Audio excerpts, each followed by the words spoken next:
Compaq, the most significant computer company that many people have never heard of. They completely transformed the personal computing world and destroyed their competition, becoming the fastest company ever to reach the Fortune 500.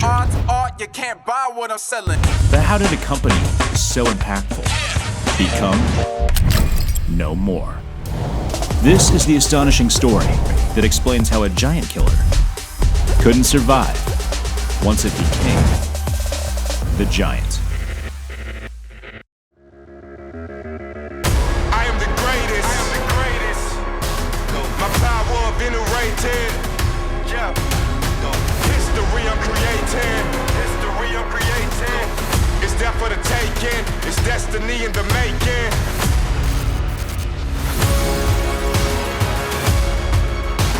It's destiny in the making.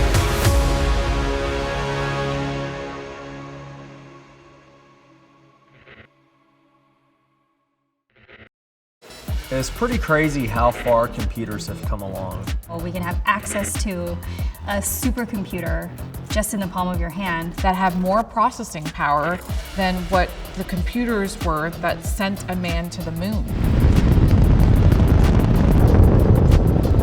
The way that we work with computers now and how computers speak to each other is all because of that moment in time where Compaq came in and changed the landscape.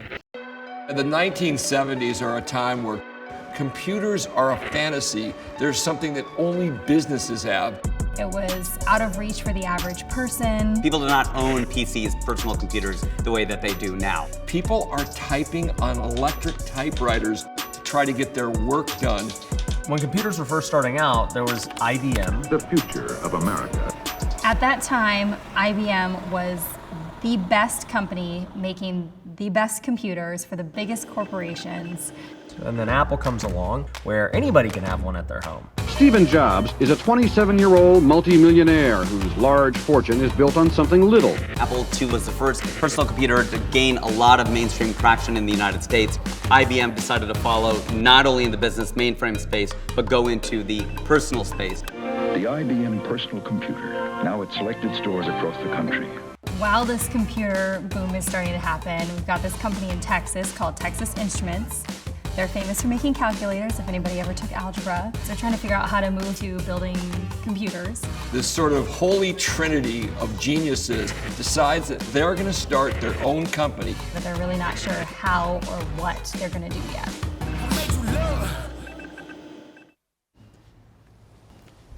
I'm Rod Canyon, and I was lucky enough to start Compaq Computer. Jim Harris, Bill Murto, and I. And when we left TI, we really didn't know what we were going to do. IBM and Apple were leaving a giant gap in the market, and that gap was portable computers.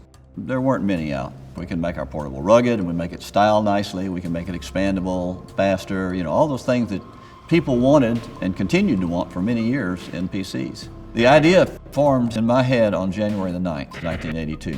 And on February the 16th, we formed the company. Say, we're no longer on the verge of the personal computer revolution. We're right in the midst of it.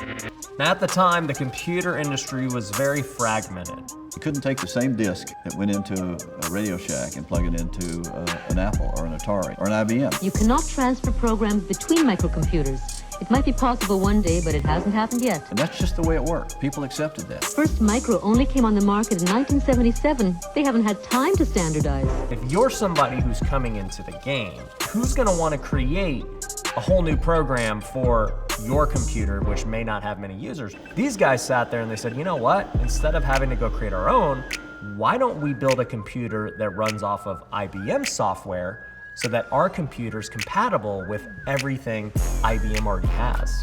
And then create a hardware that is portable that can start shifting how people do business. And that was a very powerful idea by then that opened the door.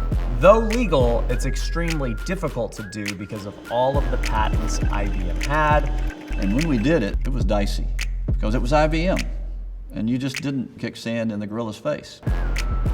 They've got more resources, more lawyers that are just on staff waiting to sue you. For them to do it effectively, they could not mess up any steps, or else they were going to be sued well before they ever got started and made any money. So they've got this clone of an IBM computer.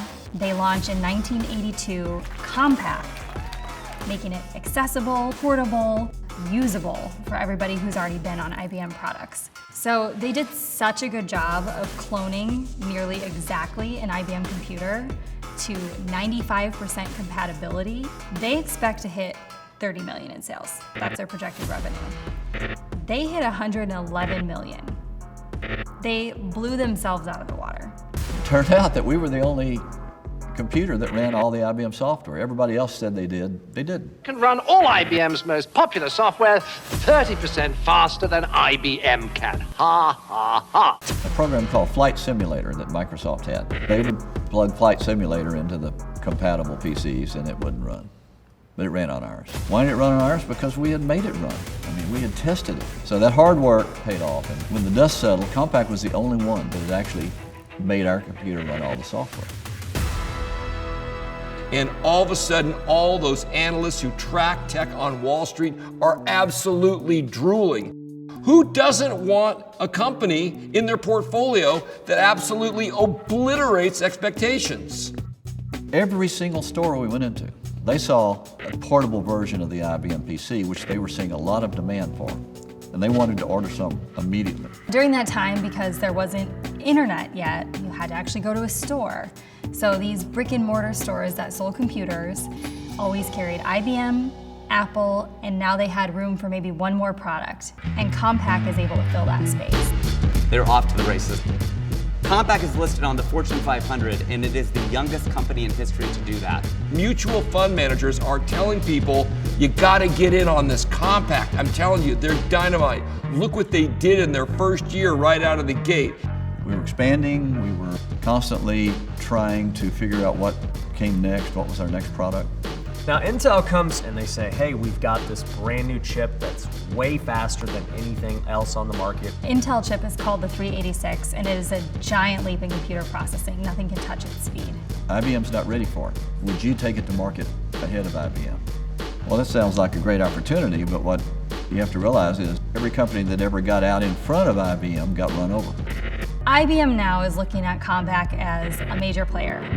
IBM decides to launch a new computer that is running on a new processor. It is not going to be compatible with the former IBM software, and it's not going to be compatible with Compaq computers. Hey everybody, the new computers are here.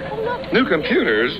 Who, may I ask, authorized new computers? Yeah, who? The new IBM Personal System 2. The problem is none of the old software ran on it. So in order to kill Compaq and all the clones, we can license our software and our operating system, and guess what? Now Compaq and everyone else is going to have to pay us money. Something like 5% of revenue. Compaq says no, thank you. So all of the current IBM users and all of the corporations that have hundreds and thousands of computers now have to buy all new software. Oh, drat! And people are furious. At the end of the day, the only thing that made sense for us long term, survive and then thrive, was to come out with an alternative advanced architecture and make it fully backward compatible. The only way we could think our advanced architecture, as good as it was, could actually beat IBM was if we sold it to the whole rest of the industry. They decided to team up with 8 other computer manufacturers. September of '88 was a big announcement in New York, the Gang of 9. And they decided to make their own code, their own way of communicating, and that becomes the standard. It becomes an IBM compatible. And when this announcement was made, it had 2 results. IBM stock price dropped by 1/3 down to a historic low. On the other hand, Compaq stock price shot up. So IBM is starting to freak out at this point. They want to take Compaq down. IBM ends up checking all the clones to see who has copied their ROM.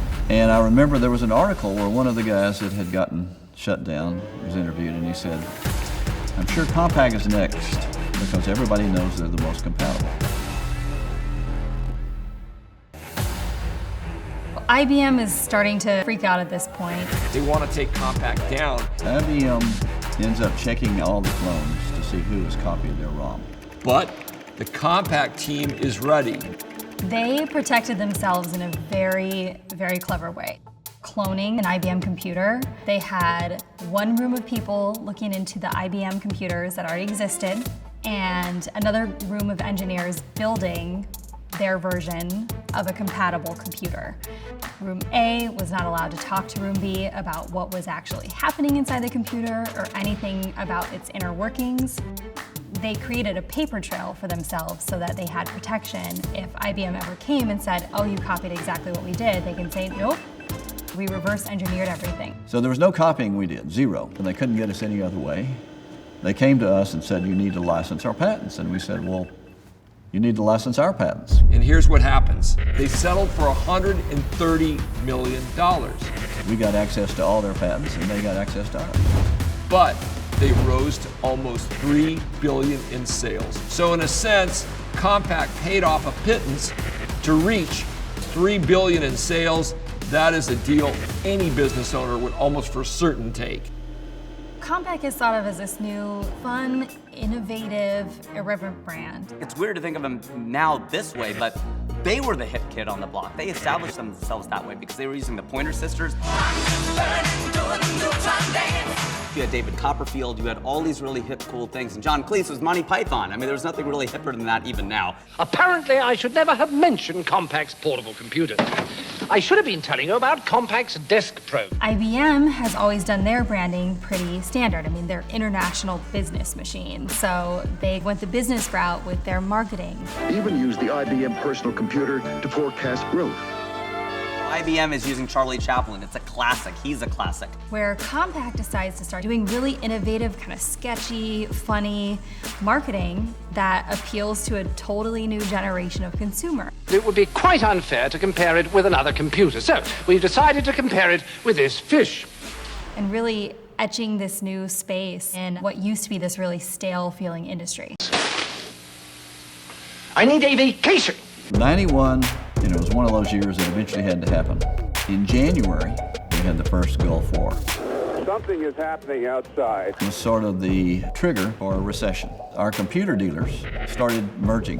When you merge two dealers who have inventory, you don't need as much, decreasing the short-term demand. So investors are starting to worry. They start selling off all their shares and their stock dips 27%. That turns into a layoff that Compaq has to make of 1,400 employees. It gets so bad that the CEO of Compaq, one of the original founders, is flat out ousted by the board. I was really burning out, but I couldn't admit that. I mean, it's hard to say, maybe that's rationalization, but I couldn't bring myself to just walk away, and forcing myself to be eliminated was a coward's way of doing it, but probably what really happened. Compaq decides to bring in a new CEO who was the German head of Compaq International, Eckhard Pfeiffer. But there are other alternatives in the future. One is via the cable, and the other one is via satellite. The low-end market seems to be a little bit of a problem spot for Compaq, and they start losing. Michael Dell walks in with this idea of creating Dell computers. His name is Michael Dell. Every machine's a custom job. They can just buy it direct to consumer. Now this was a revolutionary thing because people did not trust that if you ordered a computer, it was just going to come and work and show up at your house. But what Dell does is they not only are very efficient in getting the computer into the home, but they have this wonderful, huge tech support system. Dell has award-winning service and support. Perhaps that's why it's America's favorite PC. Perhaps. So Dell starts building confidence in its ability to get this done. Dell's sort of carving out a stake in the low-end market, and it is hurting Compaq's bottom line.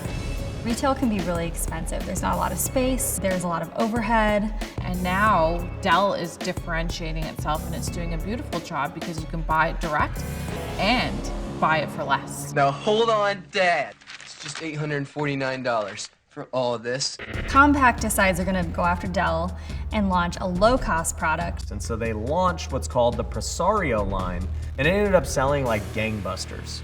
Let's explore what's inside your new Compaq Presario. It's $999. That just absolutely resonates everywhere. In 1994, Compaq ends up overtaking IBM as the #1 computer maker in the world. So the company that started off cloning IBM is now the top dog. PC sales are now exceeding business sales, up 25% last year and still accelerating. Compaq have $5 billion in cash and no debt. That is almost unheard of for a company to have no leverage whatsoever, to be completely capitalized like that. And so they take a bunch of this cash that they've built up and go spend $3 billion of it to buy a company called Tandem. And basically what Tandem did was they manufactured servers and mainframes. Compaq isn't just now this PC company, it is trying to become more than that. On the surface, that would seem wonderful. The problem was most acquisitions don't work out very well. They did a lot of acquisitions after I left. First, they buy Tandem Computers for $3 billion. And Tandem makes mainframe computers and servers.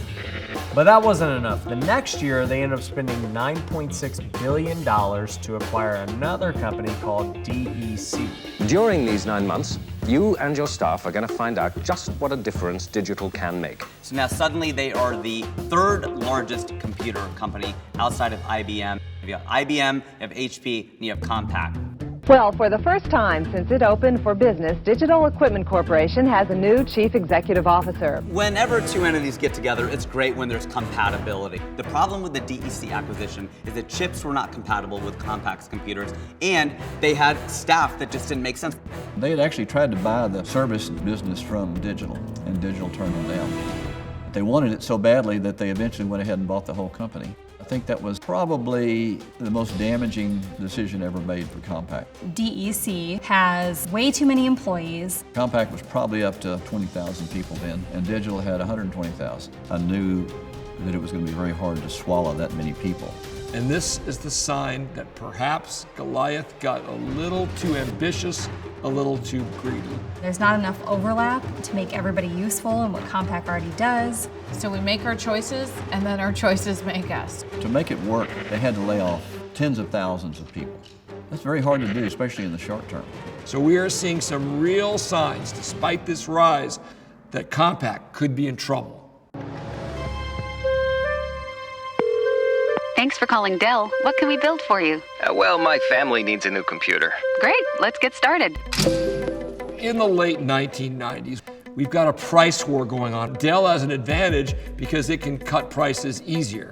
Intel starts branding itself as Intel Inside. It has a very cool logo, very cool ads. And because people are now focused on the component, the type of computer was not as important. Maybe I don't really need a Compaq, maybe I don't specifically need a Dell. I need that Intel chip. What's happening now is we're not able to compete because the other companies are producing computers that are also affordable and lower priced.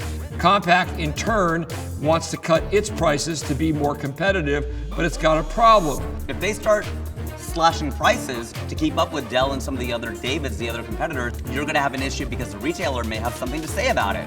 So now the retailers are like, hey, what about us? We had these relationships with you for a long time. Now you have retailers going on these fire sales. They're trying to get rid of old product, and they're not able to achieve the flexibility that Michael Dell is with Dell Computer by building upon demand. All of this for just $7.99. And it's ironic because the stores are what made Compaq so valuable. Now, the stores are kind of becoming their main issue because they can't change their price without messing up those relationships that have made them so much money over the years.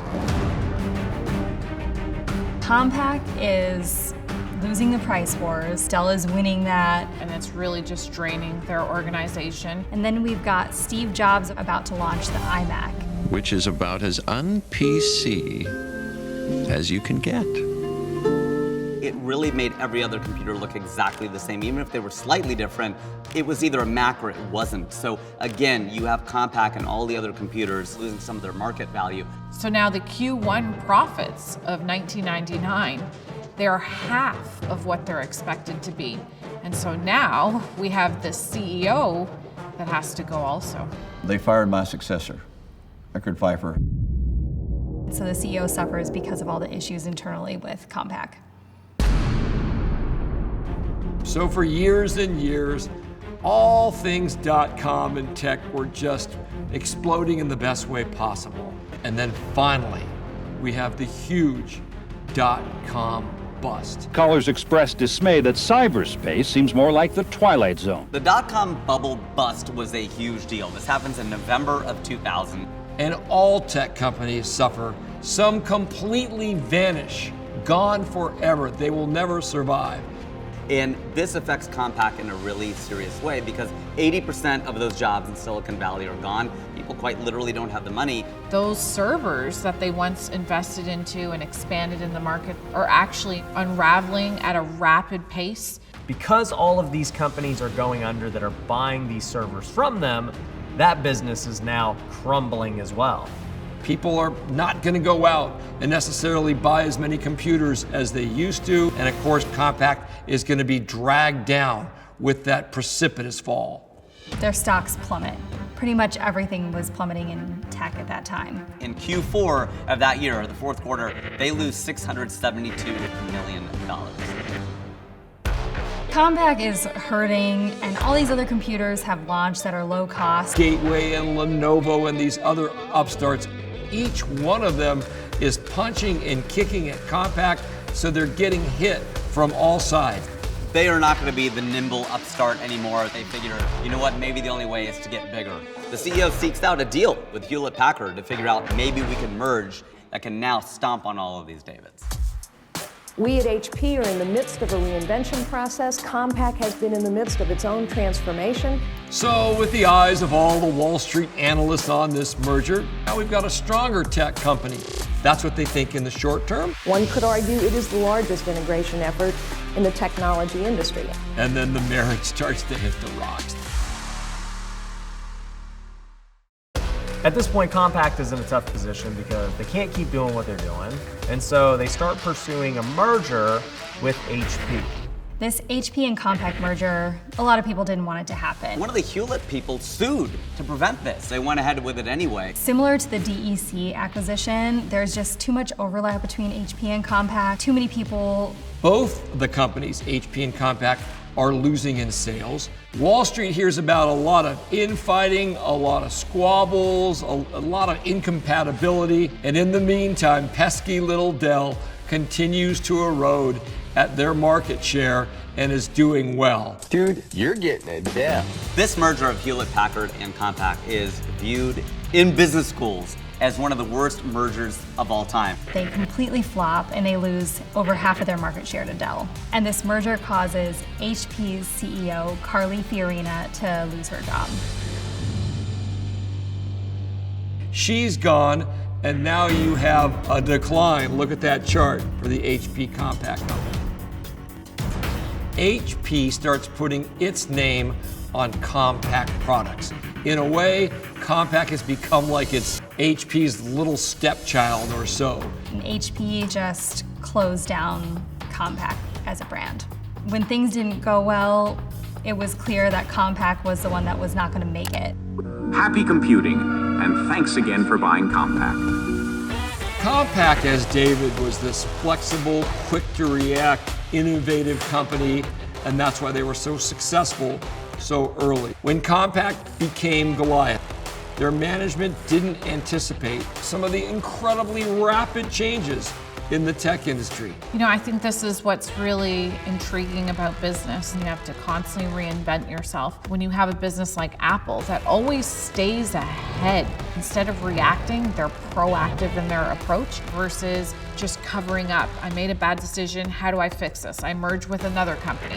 That ultimately leads to your final demise. I think the lesson we can all take away as entrepreneurs from the story of Compaq is that the moment your product is the same as everyone else's product, you inevitably start competing on price, and that's a war that you will always lose. So if you want to have success in the long haul, your product better be different. If I really look at it philosophically, the most important thing we accomplished was stopping IBM from taking total control of the PC industry, which is what they were going to do, and they were that close to doing. Our contribution to the world was to keep the computer industry vibrant and growing rapidly because it wasn't dominated by a single company. It's interesting to think, could anybody rise up and challenge Apple the way that Compaq beat Big Blue back in the 80s?